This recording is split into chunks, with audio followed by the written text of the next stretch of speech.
Well, hello everybody out there in Orlando. This is Chris from HHN.com with another exciting episode of Topher's Vlog. We are back out at Universal Orlando Resort today for another Halloween Horror Nights 31 construction update. Probably my last for the year 2022 because we are, of course, 7 days away. Next Friday is opening night for Halloween Horror Nights 31. And I don't really have any days off between now and then. I have next Thursday off, but I think I'm going to use next Thursday to relax. Friday might be opening night, I should say. It might be another busy opening night for me. I will explain more about that a little bit later on. But for now, we have a lot of stuff to see. So let's not waste any more time. Let's have some fun.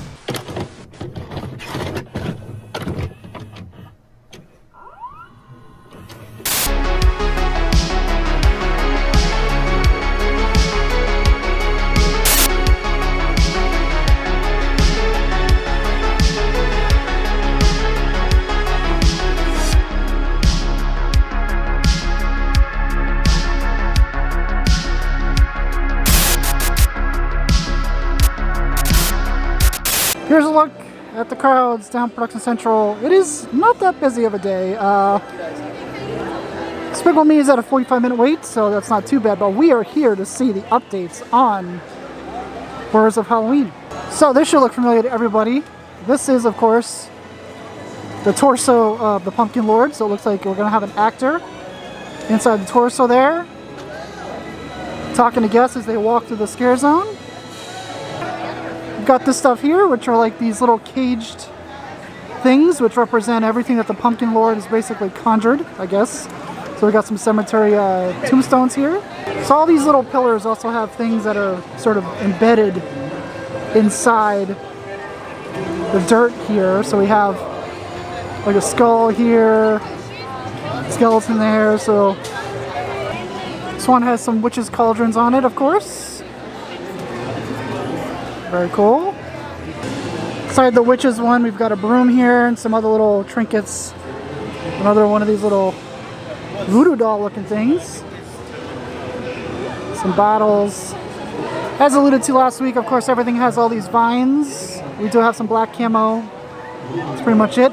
Covering for the pumpkins there, but we've got these huge green vines going up the sides here. This other pillar has a scarecrow. Of course, Scarecrow Cursed Soil. So all these green vines are pretty cool. We've got all these thorns coming up around the vines here. This creepy little face inside the Scarecrow pillar. So, got a sickle down there. This little guy right here. This, of course, is for Sweet Revenge. All these little candies here. These masks and faces that are kind of embedded in the soil here. Stuff there. Over in Sweet Revenge, we don't have a whole lot. There's a lot of these little, festival flags being hung around. We finally have the tribute store on the top of here. We have this tarped up piece here, so, of course, as usual, it's tarped up. It's probably a dead body under there. Looks like a popcorn cart, if I was to take a guess. We did find out this morning in that the podcast thingy that this scare zone does in fact take place in New York. So it is set in New York. So it's not set in Cary, Ohio. It is set in New York. So very cool. So all of our eateries here, this is the death looking one, have their menus up. Here's the vampire looking one here. Right there. Here's the other menu here. We got this giant Major Sweets ice cream sandwich there, shaped like a candy corn. It's like an ice cream sandwich. Our pumpkin trick-or-treat looking one there. So there's got some killer stovetop popcorn custard. Don't stay away from that. There's sort of ghost looking one here. We have this stuff here. I do like how on the top of this it actually says located in Gramercy Park. So, which Gramercy Park is the smoking area in New York. Bad Decision Land, as I call it. So a little bit of interesting things to note here. So the thing over there says located at Gramercy Park. So I'm assuming, because this one says located at Gramercy Park and Kids Zone, so this is basically telling you where these other food options are located inside the park. So I think that is very, very cool. Very cool addition here. So this one is the zombie looking one here. So this one, Twisted Tater, Blood and Guts. So this one says located at Gramercy Park and Kids Zone. So that's very cool. So like this one just says located at Gramercy Park. So this one is the vampire looking one here. So this one is petrified rat tails, which just looks like French fries covered in stuff. And of course the Major Sweets ice cream and candy. So this death looking one here has this Tombstone red velvet cake pop, which is pretty cool. This one only says located at Gramercy Park. Interesting to note that Delancey Street isn't quite all the way open yet. So just basically like a quarter of the street is open. Pretty much by the Blues Brothers stage here. So hopefully this is done by next week. So Sting Alley is officially called the Meat Locker, of course, so Meats. I think a lot of the die-hard Horror Nights people already knew that this was probably going to be Meats because when the Meats showed up in this location, this is where they shot the weird commercial with Mike Aiello and his son Caden and stuff like that way back in the day in this area here. So only fitting that it would be Meats, of course. Everything's spoiled. Z stands for fresh, of course. But very, very cool little Easter egg here for fans. So there is only one way in, so that's the way in. There's a thing that says do not enter over there, which we'll look at in a moment. And this tiny booth over here, of course, is for drinks. Meats Drinks. There's the Bloody Mary up there. So of course Meats is located in the town of Cary, Ohio. Seen of course in Leave It to Cleaver, which is where this sort of originated from. Very interesting that they're putting this in the Scares in, well, I guess, I don't know if it's technically affiliated with the Scare Zone or not, but it is in Sting Alley, which of course is in New York. So if you want to, we'll just go a little bit through my headcanon here. So Meats, Cary, Ohio. We now know that Sweet Revenge is located in New York, in the state of New York, which is very interesting. I think I made mention before that Sweet Revenge kind of reminds me of an updated, the Psychoscarapy Halloween block party that we had a little while ago. Interesting to note that Shady Brook is located in New York as well, so looks like they've hired Meats to come in and do some stuff. So even without the event even going on, people still entering into the do not enter section of this.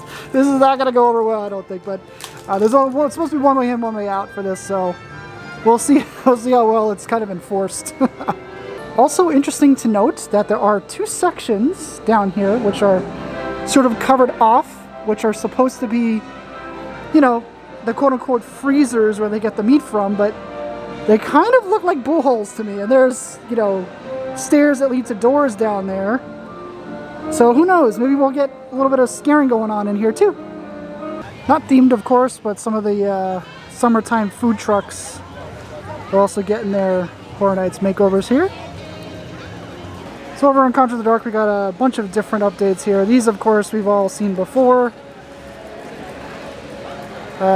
We've seen these up here in Lair of the Banshee a couple years ago, and they used some of these things last year for the Terror Queen Scare Zone. So we got some more foliage, some props here. This, of course, this also was used for the Terror Queen Scare Zone last year. It was filled with bodies last year, the wheelbarrow. Or body parts, I should say. All these drums here. Another cluster of props here. One's here. Some more trees. Here's our main stage, of course. Some more foliage and rocks and stuff like that added. Got these rune pieces here. Also used before, of course. So we got one here, and we have one here. So Another cluster of props over here. And another one of the caves that was used last year. And for Banshee's Lair. Or Lair of the Banshee, depending on which map you had. Menu for our San Francisco bar here. Not going to walk all the way back there. There you go. Or one of the menus, I should say. It's a little bit hard to see, but some of our daytime lamps are getting their spooky glow makeovers there. So we got the red lights over there. Some over there. Week out, still no signage for Halloween Nightmare Fuel Wildfire. And of course, everybody's favorite good guy is back this year for his little photo op that they had last year. It's on the bridge between London and Simpsons. He's back. And speaking of Chucky, his booth is in fact this blue and yellow booth that we have here. So, Good Guy's Burger. Want to play beignet? Chili Lee Ray. Oh my god, that is hilarious. Same thing over here. So yeah, so the Good Guy booth themed to Chucky. So Chucky, of course, continues to have a presence. Of course, his new season starts very soon. So there you go. So here's the other booth that does have those Twisted Tater concoctions here. So see up there, located at Gramercy Park and Kid Zone. So I do find it interesting that the menus are actually telling you that this year on the thingies. Here's our Universal Monsters booth here. So we got some garlic Philly cheese steak. Get it? Steak for Dracula. Tinseltown Terror, canned beverages.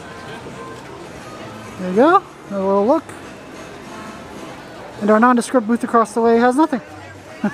Over in Central Park, we got a lot of updates here. So we got some foliage here. Got some an outhouse over here. Interesting. Foliage. Another little outhouse here. A little shed with stuff here. Cool old carriage here.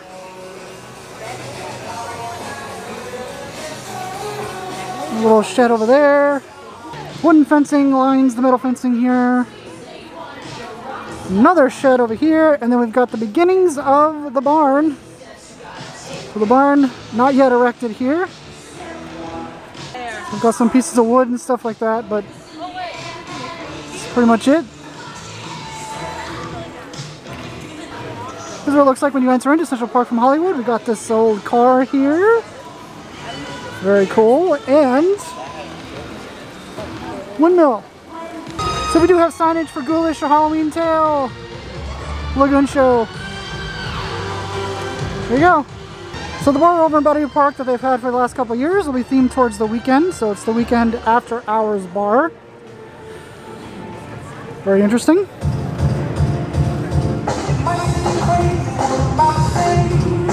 We'll stroll through Nettlewood Cemetery. I don't see anything new from the last time that we were here. Everything seems pretty much the same. So this seems like it's complete. I don't know if they're going to add some things, like maybe roll out props or whatever. But this seems pretty complete. So got some stairs to nowhere. So it looks like we're going to have some kind of a platform here somewhere. Unless it's just on the stairs. So I think Nettlewoods is pretty much complete unless they have rollout props that we haven't seen. Well, I think that's going to do it for me out here at Universal Orlando Resort today, guys. A lot of stuff. Everything seems pretty much close to being done or done. Really, the only thing that I didn't see was completely, that looked like it was completely finished anyway, was Scarecrow. That one still seems to have a lot more stuff to put out. Or maybe it's just the barn aspect isn't quite up yet, but there is a lot of stuff over there now as there wasn't last week. But there's a lot of stuff. I know they have. There's probably some rollout props that they're going to put out as well. We still haven't seen the parade floats over there in Sweet Revenge. I know they exist. So those should be coming pretty quickly. It was brutally hot today too. Like I said, I don't have another day off until next Thursday. And I would really like next Thursday to kind of be a relaxed day. I alluded to earlier. So last video, people were asking me, or I mentioned that people were asking me about the media thing this year. I hadn't heard anything at the time. I did get the media invite again this year, and I struggled again with the decision to sort of go because, some of the stuff that I'm dealing with this year with the, the self-care, sort of the, anxiety issues, the depression issues, self-confidence issues, stuff like that. I struggled with the decision to go again this year, but ultimately I decided to do it. So I will be out at the media event next Friday for opening night. Don't quite know what they're doing yet. Last year they had the RIP tour. We did some stuff over by Cabana Bay, of course, but they didn't really mention what they were doing this year, so I have no idea yet. I assume it's going to be something similar to what they did last year. I don't know. Of course, the media things are a far cry from what they used to do. Usually it's just like, oh, here's a RIP tour, go through a couple of houses, take film, video, that's it. So it's a lot different than what it used to be, but it is what it is. So I will be doing that again this year, but I cannot believe next Friday, 1 week from today, is the start of Halloween Horror Nights 31. It's been a long preseason for me again. It is what it is, but, crazy that we are here. We are 1 week away for everything Halloween Horror Nights related. I still can't believe it. So 2 a.m. closings, that was the other thing. Every night this year is going to have 2 a.m. closings, which is crazy to me. I think a lot of people take for granted sometimes exactly how much it really takes to put on this event, whether it's the people, that create it, the ops people, the food and bev people, the scare actors, like the security people, everybody. It takes a lot to put on this event, and for them to have to deal with 2 a.m. closings every night, that's kind of crazy. So appreciate the people that work for the event, because they work hard, and that's a long time for them to do it, to do all these 2 a.m. closings. Crazy that they're going to do 2 a.m. closings every night. So hey, you know what? If you pat some of these people on the back sometimes, say thank you. I know sometimes people get they hate the house people because they yell at you to move and stuff like that, but they still work as hard as anybody else. So and they're going to be doing it to 2 a.m. The good thing about the 2 a.m. closing thing, though, is that, like, on days where it's going to be, won't be as busy, 2 a.m. closings, probably by the time you reach 10:30, 11 o'clock at night, it's going to be dead for hours. You're going to have a lot of time, I think, on some of these really slower nights, or nights that aren't as busy as other nights, because they do still exist within the context of Halloween Horror Nights, even though, in general, the event is busier than normal. A 2 a.m. closing on a night that really is not destined to be as busy, by the time you hit, like 11 o'clock, you might have, free reign to do a lot of the houses multiple times. So that does kind of excite me a little bit, because, I still plan on being here for a limited amount of time, come during Stain Scream, and leave probably about 11:30ish or so. Anywhere between 10 and 11:30ish or so. I'm still limiting my time with certain things here and there.